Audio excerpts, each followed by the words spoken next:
Hello, and welcome to Stop Let's Team Up, My Legion Adventure number 33. We will be covering Adventure Comics 316, public cover date January 1964. Cover art, Kurt Swan, George Klein, Gasper Saladano. It's a beautiful cover. It's a classic. It's the title of the story is featuring the Renegade Super Legionnaire, and it's Superboy and Lightning Lad are burning Ultra Boy's logo off his chest. Chameleon Boy says, "Ultra Boy, our decision is that you be expelled from the Legion in disgrace for your black deeds. Burn away his insignia, Superboy and Lightning Lad." And Ultra Boy responds, "Fools! You forgot I still have mighty superpowers, and I will swear to use them to get even with all of you." So the story's called The Renegade of Superheroes. It's a two-parter. Part 1 is the Renegade Superhero. Part 2, The End of a Super Trader. Credits editor, plotter Mort Weisinger. Plotter, scripter Edmund Hamilton. Penciler, inker the amazing John Forte. Letterer Milton Snapin. Roll call: Cosmic Boy, Shrinking Violet, Mon-El, Saturn Girl, Chameleon Boy, Colossal Boy, Brainiac 5, Bouncy Boy, Lightning Lad, Superboy, Saturn Girl, Invisible Kid, Element Lad, Sun Boy, and Ultra Boy. Wow, this is the first appearance of Element Lad and Invisible Kid since 309. Element Lad, my favorite, folks. I was happy. He's got some stuff to do. It makes me happy. Supporting characters: Chief Wilson of the Science Police, Prody 2. Hi, Prody 2. They missed Prody 1, but they still love their Prody 2. The villains: the Mystery Marauders, first and only appearance. Cameo, a statue of Prody. They have a little monument to Prody. And let's do the little quickie synopsis they've got here in the Legion of Super Index from ICG, published in, let's give it a little more credit. Let's do a little bibliography here.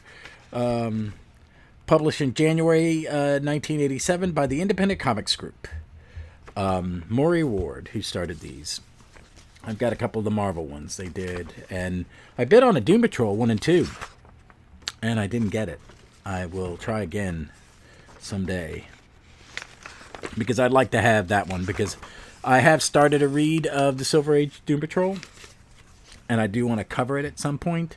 But there's some great Doom Patrol podcasts out there, so I really am not going to... There's one that I can't remember off the top of my head. It's something I really want to kind of deep dive. I'm playing a little catch-up on Tighten Up the Defense, and listen to other things. I just listened to the amazing episode about Steel issues 1 and 2 with Marty Gray and Billy from A World on Fire, and it was a great episode, and it was great to listen about those two comics, so check it out. But let's do the synopsis for what we're here for. Adventure 316. The Legionnaires discover that Ultra Boy is actually Ran Varal, an escaped criminal from the planet Rimbor. After he is expelled from the Legion, his teammates hunt him throughout the galaxy. Eventually, he joins forces with a group of space pirates, and he and Phantom Girl, who believes he is innocent, lead them inside the Legion clubhouse, where he subdues them with a freeze ray. Then he finally explains to the Legion that he had deliberately framed himself so as to infiltrate the pirate band. Exonerated, he is reinstated in the group. So that's a lot of fun. This issue reminded me of, for me as a big, 80s, 90s Legion fan, in especially the Liv Giffen era, the hero spotlights they do once a year. They did a great Starboy with that gorgeous Keith Giffen cover with Tom and his beard and his sparkly suit. I love that cover. I love Starboy. I love Dream Girl. The next... is it the next issue? I think it is the next issue. Is the big Dream Girl issue, and there's some Starboy action, which is good. So as a fan of all the Starmans and Starboys, that's cool. But this one was great. It was just it's a great little story. That synopsis is really narrowed down. It's a classic Edmund Hamilton, Morris Weisinger, John Forte story where they go on little mini adventures. There's these 3 aliens that have been put in these odd little bodies that look like Gaba Hey. Gaba Hey, my goddaughter used to watch that when she was little. Gaba Gaba Hey, freaky cool show for kids. I just thought it was a little weird, and I liked weird, so it was cool. But that's all I could think about was Gaba Gaba Hey and those aliens. And And it's the little thing, the hero did. There's a little mystery, and you find out what that really is at the end. I mean, it's not really a mystery. There's no clues. Ultra Boy's a good guy because that's the way stories in comic books work. He's not really a villain, but we get to see his origin in it, and that's something I thought was incredibly cool. That it was really the first time we got his origin. So, I mean, where he flies into the space dragon and flies out with the powers, that stuff. I think this is the first time we see it, and I've seen that it's basically a 2-panel origin story, very, very precise and quick. But in my mind, I'm seeing that 2 pages done by different people over and over and over again when they spotlight Ultra Boy, and this is Ultra Boy. I know a lot of people. He's their favorite Legionnaire. Like mine's Element Lad for this Legion. 5 years later, Legion, it's Kent Shakespeare. Legionnaires after the reboot. I don't know who it'd be. It might be Danielle Computo or Kid Quantum. I really like them. I'm also a big fan of Jacques Faucard, the second Invisible Kid. I'm glad they brought him back in New 52 and Rebirth, even though those boots are not great boots. So, because he's my Invisible Kid. But, I mean, it was nice to see Element had a little bit to do in one part of the story. I mean, he doesn't pop up as much. And I'm starting to realize he wasn't how big he was. There are a lot of these Legionnaires. We've got about 14 or 15 of them. Some of them we don't see that often. We just see Lightning Lad once in a while. We don't see Invisible Kid. When we get to the Shoot era, we're going to see more of these characters, I think. And as we go along, so as I'm rereading this, I'm finding it exciting to see which ones pop up when. But Element Lad is, I don't want to say they're tiers of heroes, but there are. And I think Element Lad is one of those. He's one of those top tier, especially in the Levitts. I think, no, man, even the Shooter. Shooter uses them a lot. Bates and Cockrum and Shooter in that era. Paul Levitz loves him. Giffen really loves him. But this isn't like his first spotlight issue other than his intro. It's like his intro in this. And they allow Ultra Boy to be the main character like Mon-El has been. And Saturn Girl and Lightning Lad. Has Cosmic Boy had... I don't think Cosmic Boy's really had a spotlight issue in a while. But they have them where the main character doesn't have to be Superboy, Supergirl. Because this is this the last issue on the cover? Let me make sure I'm saying this right. Yes, this is next issue 317. The Adventure Comics banner is changed to where it says where it says Adventure Comics in the box at the top of the comic, it says Adventure Comics featuring Superboy and the Legion of Superheroes. So it's even more that this team is taken over the book, which is great. It's this was our 17th Legion of Superhero Tales of the Legion of Superhero stories, where we've done, it's been over a year, and they've done a lot of repetitive stuff. I will say that these are all in this era. They are all very set up premise, have 2 or 3 little mini adventures, have a cliffhanger at the end of part 1. Tied up, and everybody's happy ending. But that's the nature of early 60s Silver Age storytelling at DC. I think Forte's art in this is a little nicer. There's some great panels I went through. This one's on the app, which was neat. I've been reading. I read it in the archives, but I also today sat around. A buddy was hanging out, and I was sitting going through the issue and pulling out panels, which I will put up when I post this episode. I'll put it on the Twitter feed and the Instagram feed just to show you some of the... I like to pull panels that I think interest me. There are a couple Element Lad ones in there. There's this great one panel of Phantom Girl thinking about how much she knows the guy she likes is not a villain and she's going to help him. It's very 1960s and a little sexist, but it's a beautiful panel. It's wonderfully drawn. Some real, weird aliens, man. John Forte, man, these aliens are not like anything you've ever seen. I love Silver Age Legion monsters. They're cool. They're silly, and it's fun. So, if you haven't read this, read it. It's on the app. It's a great little 10, 15-minute read. Beautiful art. I'm an old geezer, and and my love of Legion is all encompassing. I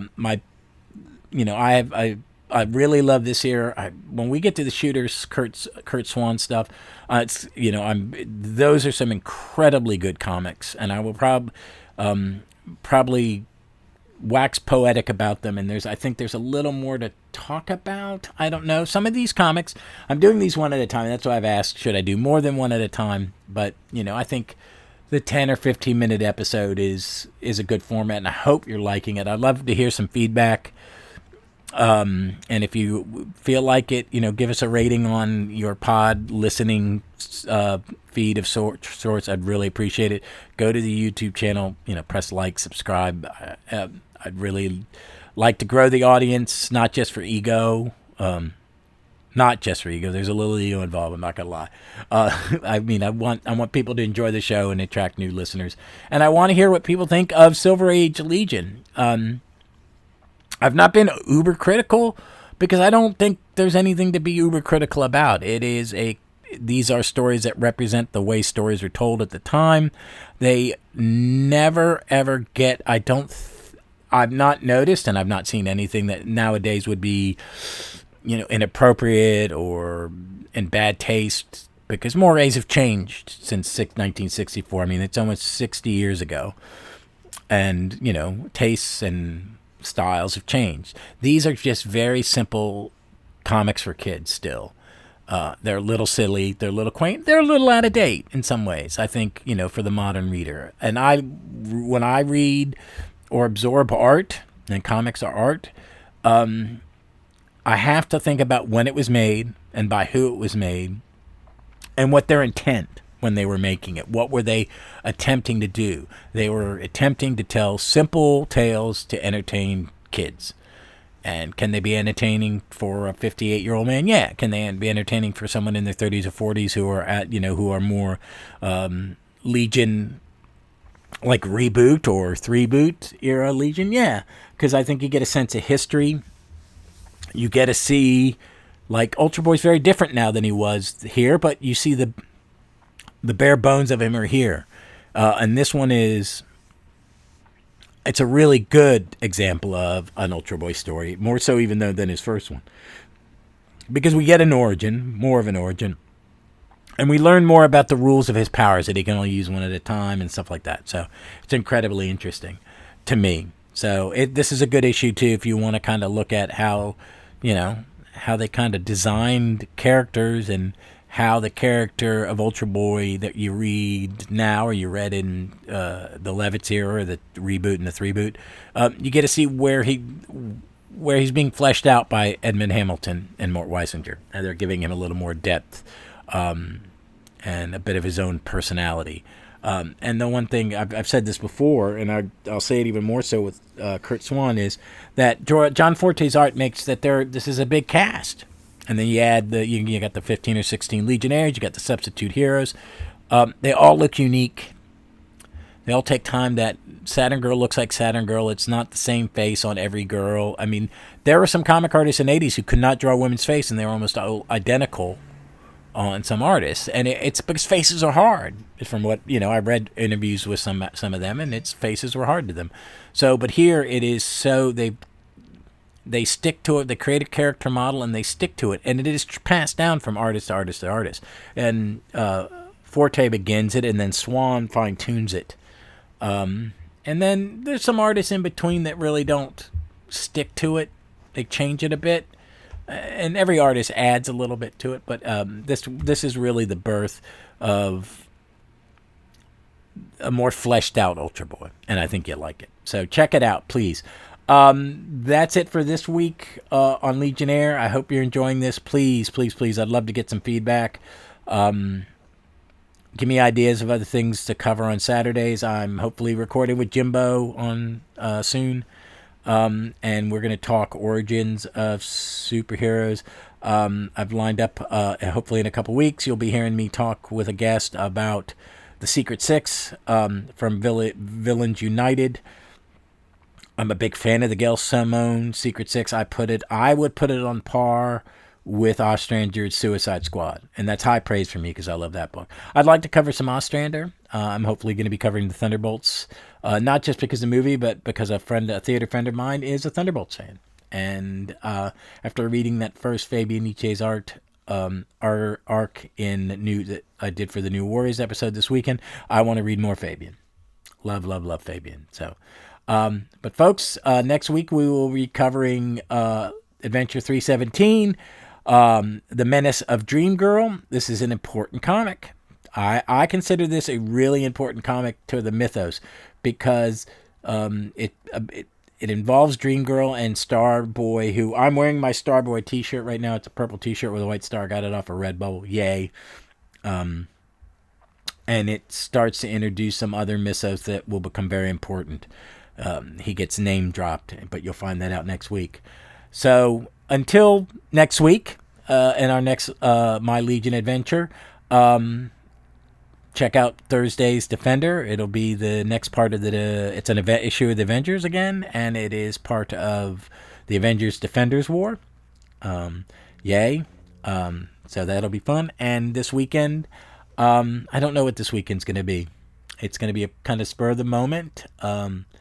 And I bought a bunch of comics and I haven't talked about them. But I don't want to buy a comic every 2 weeks. So I may do another run. I will say this, I got the Alex Ross Full Circle book. FF, it's amazing. Get it. It's beautiful. It's absolutely beautiful book. And it's some of the best work he's ever done. And the coloring is, gorgeous. Okay, so check that out. I will be covering that soon. So, folks, until we're back, be smart. Be safe, be kind, and read some comics.